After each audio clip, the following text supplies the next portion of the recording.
L'édito du 16 au 20 septembre 2024. Bonjour les terriens, c'est l'édito qui revient sur les unes de la presse cette semaine. C'est parti! Lundi 16 septembre, les unes étaient du côté de l'extrême nord. Le ministre de l'administration territoriale a annoncé le montant de 1,6 milliard de francs CFA, dont 350 millions pour les sinistrés. Une opération sauvetage, titre le quotidien Mutation. La nouvelle expression attaque sous l'angle du montant individuel par habitant. 350 millions divisé par 200 000 habitants, ça donne cette une. BIA offre 1750 à chaque sinistré.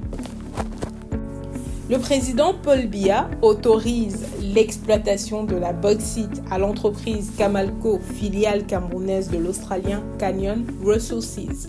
C'est au travers de la cérémonie de la pose de la première pierre, ayant eu lieu le 13 septembre dernier à Yaoundé, qu'on a appris la nouvelle. Cette cérémonie a été présidée par le ministre des Mines par intérim depuis pas mal de temps, professeur Foucalistus, qui est dans la muise.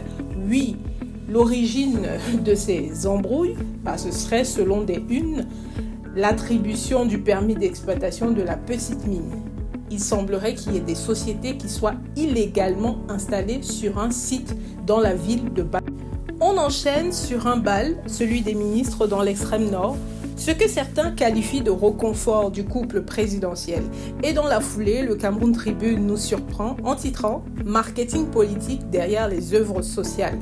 Donc, quand les acteurs politiques sont actifs dans les actions de bienfaisance, c'est un moyen de se mettre en lumière. Mais quand ça vient d'en haut, les qualificatifs sont bien plus élogieux. On entend solidarité, générosité, élan de cœur, et j'en passe.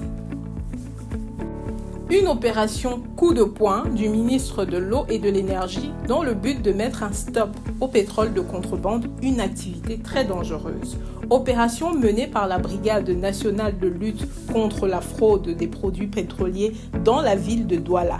13 000 litres de gasoil d'origine douteuse ont été recueillis lors de cette opération. La mauvaise qualité du service persiste. Oui, le secteur des télécoms en zone constante de turbulence. Les perturbations d'Internet persistent.